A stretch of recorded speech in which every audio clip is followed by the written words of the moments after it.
నమస్కారం అండి. నా పేరు లక్ష్మి అండి. అయితే మనం ఈ కార్తీక మాసంలో కార్తీక పురాణం ప్రతిరోజు ఒక అధ్యాయం చదువుకుంటున్నాం కదండి. అయితే ఈరోజు మనం వచ్చేసి 26వ అధ్యాయం చదువుకోవాలి. చూడండి, కార్తీక పురాణం 26వ అధ్యాయం.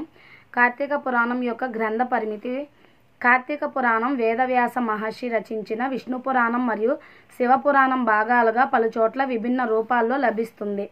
సాంప్రదాయంగా మూల అధ్యాయాలు 22, ఫలశ్రుతి 23వ అధ్యాయము, మంగళాధ్యాయము 24వ అధ్యాయం, భక్తి సంప్రదాయ ఆశీర్వచనాలు 25వ అధ్యాయం. 26వ అధ్యాయం ప్రామాణిక గ్రంథాల్లో లేదు. అంటే ఇది కార్తీక పురాణం యొక్క అసలు భాగం కాదు. కానీ కొన్ని ఆంధ్ర భక్తి పాఠశాల పుస్తకాల్లో అనుబంధంగా ఒక శివభక్తి తత్వం లేదా కార్తీక సమాప్తి ఉపదేశం పేరుతో 26వ అధ్యాయం చేర్చారు. ఇది శివుని తాత్విక బోధ. కార్తీక పురాణము 26వ అధ్యాయము శివభక్తి తత్వ బోధ. భక్తి సాంప్రదాయ సంస్కరణ ప్రకారం. ప్రారంభం. పార్వతీదేవి నమస్కరించి శివుడిని అడిగింది, ప్రభో, కార్తీక మాసం పుణ్యం, దీపదాన ఫలము, భక్తుల గతి అన్నీ విన్నాను. ఇప్పుడు భక్తుడు ఎలా మీకు ప్రియుడవుతాడో, నిజమైన శివభక్తి తత్వం ఏమిటో చెప్పండి. శివుని బోధ. మహాదేవుడు చిరునవ్వుతో అన్నాడు, గౌరీ, శరీరం వృద్ధి, ధనము, కీర్తి, పూజ ఇవన్నీ తాత్కాలికం. కానీ నా పట్ల ఉన్న నిష్కామ భక్తి శాశ్వతమైనది.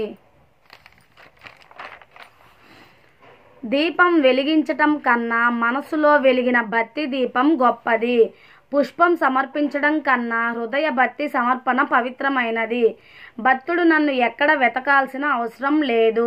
నేను అతని హృదయంలోనే ఉంటాను. భక్తి లక్షణాలు. భక్తుడు ఎప్పుడూ పరులను నిందించడు.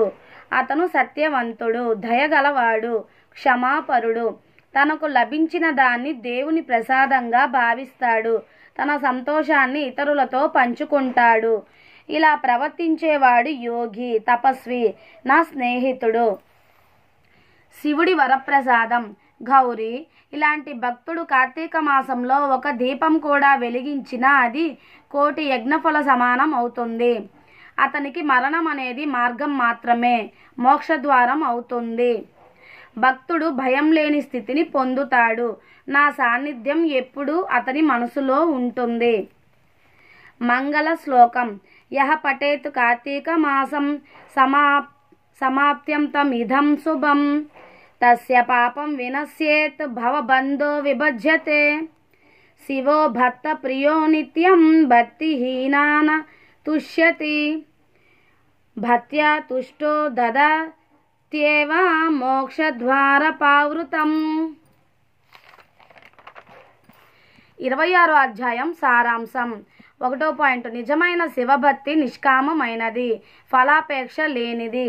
2వ పాయింట్. దీపం వెలిగించడం కన్నా మనసులో వెలిగిన భక్తి దీపమే గొప్పది. 3వ పాయింట్. భక్తుడు శాంతియుతుడై, క్షమాశీలుడై, దయతో నిండినవాడై ఉండాలి. 4వ పాయింట్. అలాంటి భక్తునికి శివుడు స్వయంగా మోక్షాన్ని ప్రసాదిస్తాడు. 5వ పాయింట్. కార్తీక మాసం భక్తి మార్గం బోధించేది ఫలప్రదమైంది. మంగళమూర్తి శివాయ నమః. ఇదే కార్తీక పురాణం 26వ అధ్యాయము శివభక్తి తత్వబోధ. ఓం నమ శివాయ. ఓం నమ శివాయ. ఓం నమ శివాయ. ఓం నమో నారాయణాయ. ఓం నమో నారాయణాయ. ఓం నమో నారాయణాయ. లోకా సమస్త సుఖినో భవంతు. సర్వే జనా సుఖినో భవంతు. ఓం శాంతి శాంతి శాంతి.